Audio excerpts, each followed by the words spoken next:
El sol de la tarde caía a plomo sobre el asfalto agrietado de la plaza comercial. El calor se elevaba en ondas, haciendo que el aire temblara como agua. El olor a chapopote caliente se mezclaba con el aroma grasiento que llegaba desde la fonda de la esquina. Los coches, ahí, estacionados, se cocían a fuego lento, sus carrocerías metálicas, imposibles de tocar. Era uno de esos días de agosto en Ciudad Juárez, cuando la gente sensata se quedaba en casa, cuando el concreto se convertía en un horno y las sombras ofrecían el único respiro. Al otro lado de la calle, frente a un taller de reparación de motocicletas, un centenar de Harley Davidsons brillaban en filas ordenadas. Sus cromos reflejaban el sol brutal como espejos. Los ángeles del infierno se habían reunido para su junta mensual. Motociclistas de 3 estados se juntaban para discutir negocios, compartir historias y fortalecer los lazos que los convertían en familia. Estaban en grupos cerca de sus motos, chalecos de cuero oscuros por el sudor, cervezas bien frías en mano, observando el mundo pasar. Y fue entonces cuando lo vieron. Raúl Miguel Torres tenía 23 años, con cabello oscuro y rizado, y gafas de montura metálica que se le resbalaban constantemente por la nariz debido al calor. Estaba paralizado de la cintura para abajo desde un accidente automovilístico a los 17. Un conductor ebrio que se pasó un semáforo en rojo le robó la capacidad de caminar en un instante violento. Pero Raúl nunca había dejado que la silla de ruedas lo definiera. Trabajaba a tiempo parcial en la tienda de electrónica de la plaza comercial. Ahorraba cada centavo para el colegio comunitario y soñaba con convertirse en ingeniero de software. Hoy acababa de cobrar su cheque, $240 en su cartera, 2 semanas de trabajo. Suficiente para pagar su parte del alquiler y tal vez comprar un libro de texto nuevo si tenía cuidado.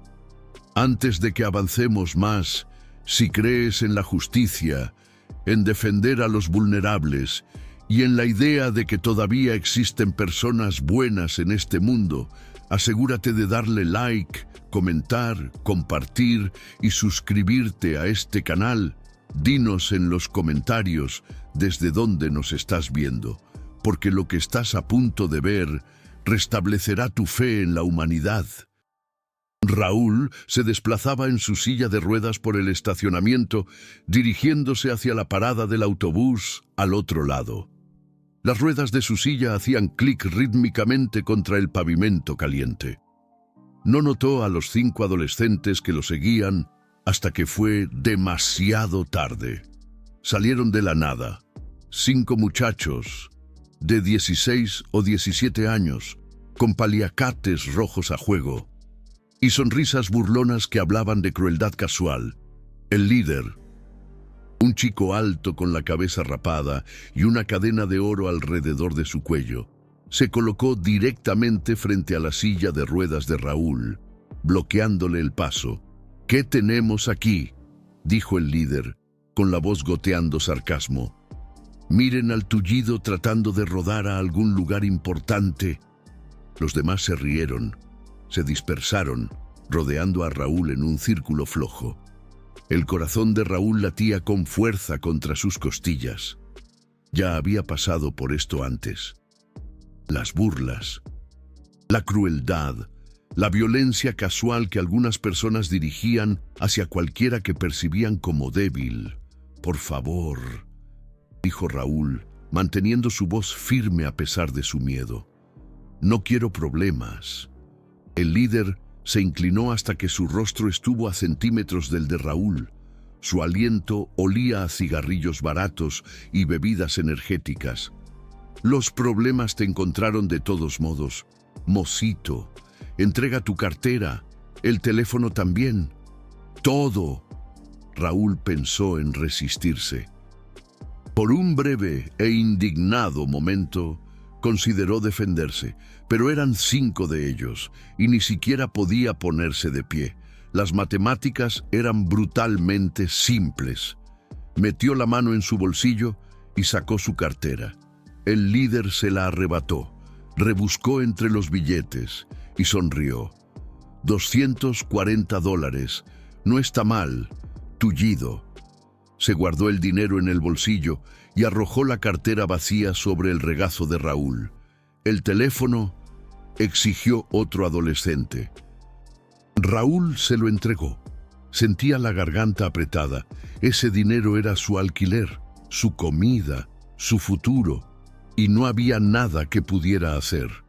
Pero algo estaba sucediendo al otro lado de la calle que ninguno de ellos había notado. Marcos Piedra, presidente del capítulo de Ciudad Juárez de Los Ángeles del Infierno, había estado observando desde el momento en que los adolescentes rodearon a Raúl. Había visto cientos de enfrentamientos en sus 52 años. Conocía la postura de los depredadores cuando la veía y conocía la mirada en el rostro de Raúl, esa mezcla de miedo e impotencia que provenía de ser atacado simplemente por existir. Marcos no dijo una palabra. Simplemente dejó su cerveza y comenzó a caminar. Detrás de él, como una ola siguiendo a la luna. 99 motociclistas más dejaron sus bebidas y lo siguieron. El líder todavía se burlaba de Raúl, empujando su silla de ruedas hacia atrás, haciéndolo tropezar. Cuando una sombra cayó sobre el grupo, levantó la vista y sintió que su sangre se convertía en hielo. 100 ángeles del infierno estaban de pie en un semicírculo silencioso a su alrededor. Barbas, tatuajes, brazos como troncos de árboles, chalecos con el parche de la calavera que incluso los criminales más endurecidos aprendieron a temer. Y cada uno de ellos miraba a los adolescentes con ojos que prometían consecuencias. La bravuconada del líder se evaporó como agua sobre asfalto caliente. Tropezó hacia atrás, casi cayendo sobre sus propios pies. Sus amigos ya estaban corriendo, dispersándose como cucarachas cuando se encienden las luces. Pero no había a dónde ir. Los motociclistas los habían rodeado por completo. Marcos dio un paso adelante. No era el hombre más grande allí, pero algo en su presencia exigía atención absoluta. Su voz salió baja y constante, más aterradora que cualquier grito. «Muchachos, eligieron el día equivocado para ser cobardes». Se volvió hacia Raúl y su expresión se suavizó. «¿Estás bien, hermano?» Raúl asintió, todavía demasiado conmocionado para hablar. En el espacio de 30 segundos, toda su situación se había invertido. Los depredadores se habían convertido en la presa. Marcos volvió a mirar a los adolescentes. 2 de ellos estaban llorando. El líder se había orinado encima. Una mancha oscura se extendía por sus jeans. Marcos casi sintió lástima por ellos. Casi. «Esto es lo que va a pasar», dijo Marcos. «Van a devolverle a este hombre cada centavo que le quitaron. Luego van a disculparse. Y luego van a pensar muy cuidadosamente sobre las decisiones que tomen de ahora en adelante. Porque si alguna vez vuelvo a escuchar que están atacando a alguien vulnerable, lo que suceda después hará que esto parezca una advertencia amistosa». Las manos del líder temblaban mientras sacaba el dinero de Raúl de su bolsillo. Se lo devolvió, incapaz de mirar a Raúl a los ojos. El teléfono lo siguió. Luego vinieron las disculpas, tartamudeadas y entre lágrimas. Palabras que se atropellaban en una avalancha de arrepentimiento aterrorizado. Pero Marcos no había terminado. «Pónganse de rodillas», ordenó. «Todos ustedes». Los adolescentes cayeron como si les hubieran cortado los hilos. 5 muchachos arrodillados sobre el asfalto caliente, sudor y lágrimas corriendo por sus rostros.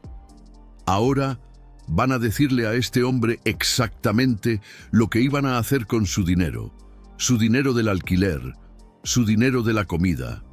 Van a mirarlo a los ojos y decirle por qué pensaron que estaba bien quitarle todo a alguien que ya ha superado más de lo que ustedes jamás entenderán. Lo que siguió fue una educación, uno por uno. Los adolescentes confesaron. Habían planeado comprar drogas, videojuegos, joyería, cosas estúpidas, cosas sin sentido, cosas que le habrían costado a Raúl Miguel su departamento, su educación, su dignidad. Raúl Miguel escuchó en silencio, y cuando terminaron, hizo algo que sorprendió a todos, incluyendo a Marcos Piedra. «Los perdono», dijo Raúl Miguel en voz baja. Su voz era firme ahora, más fuerte que antes. «Los perdono, porque alguien necesita mostrarles que hay otra manera de vivir. Lo que hicieron estuvo mal, pero son jóvenes, pueden cambiar, espero que lo hagan». Marcos Piedra miró fijamente a Raúl Miguel con algo cercano a la admiración. El mocito tenía más fuerza en su espíritu de la que la mayoría de los hombres tenían en todo su cuerpo. ¡Qué barbaridad! Los adolescentes fueron liberados con una advertencia y la promesa de que los ángeles del infierno estarían vigilando. Corrieron y no miraron atrás. Pero la historia no terminó ahí. Marcos Piedra acompañó a Raúl Miguel a la parada del camión él mismo. En el camino hablaron. Aprendió sobre el accidente de Raúl Miguel, sus sueños de convertirse en ingeniero de software, su lucha por pagar el colegio comunitario mientras trabajaba medio tiempo. ¡Qué muchacho tan valiente! Cuando llegó el camión, Marcos Piedra presionó algo en la mano de Raúl Miguel. Era un sobre. Raúl Miguel lo abrió y encontró 5,000 pesos en efectivo. Sus ojos se abrieron como platos. «No puedo aceptar esto». «Puedes y lo harás», dijo Marcos Piedra. «Considéralo una beca de unos tipos que creen en ti. También hay una tarjeta de presentación ahí. Mi primo es dueño de una empresa de informática en el centro. Siempre está buscando becarios. Lo llamas el lunes. ¿Me oyes?». Las manos de Raúl Miguel temblaban mientras sostenía el sobre. Lágrimas corrían por sus mejillas, pero estas eran lágrimas diferentes. Estas eran lágrimas de esperanza. «¿Por qué?», preguntó Raúl Miguel. «¿Por qué harías esto por un extraño?». Marcos Piedra sonrió, y por un momento, el endurecido biker pareció casi gentil. «Porque les mostraste misericordia a esos muchachos cuando no merecían ninguna... Eso requiere más coraje que cualquier cosa que yo haya hecho. El mundo necesita más gente como tú, Raúl Miguel. Nosotros solo nos estamos asegurando de que tengas la oportunidad de convertirte en uno de ellos». Antes de terminar, queremos hacerles una pregunta. ¿Qué harían si presenciaran el ataque a alguien vulnerable? ¿Intervendrían? ¿Correrían el riesgo de proteger a un extraño? Comenten abajo con las palabras «Justicia se levanta» para mostrar que apoyan a Raúl Miguel y a Marcos Piedra. Porque a veces, la gente que la sociedad llama forajidos son los que entienden el honor mejor que nadie. Así es, Raúl Miguel subió al camión ese día con el dinero para su renta, una beca y una oportunidad de trabajo. Llamó al primo de Marcos Piedra ese lunes y comenzó su pasantía 2 semanas después. En un año se había graduado en el primer lugar de su clase y le ofrecieron un puesto de tiempo completo. ¡Qué buena onda! Pero quizás el cambio más notable ocurrió con los adolescentes. 2 de ellos se presentaron en el taller de motos un mes después, preguntándole a Marcos Piedra si había algo que pudieran hacer para enmendar las cosas. Él los puso a trabajar barriendo pisos y limpiando motos. Hoy, ambos son prospectos para el capítulo de Ciudad Juárez, aprendiendo lo que realmente significa ser fuerte. Raúl Miguel todavía visita el taller a veces.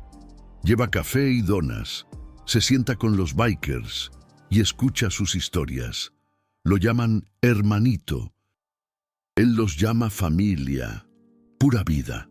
Y cada vez que ve a alguien vulnerable siendo atacado, recuerda lo que Marcos le enseñó ese día en el estacionamiento. La verdadera fuerza no se trata de lo que puedes quitarles a los demás, se trata de lo que estás dispuesto a dar.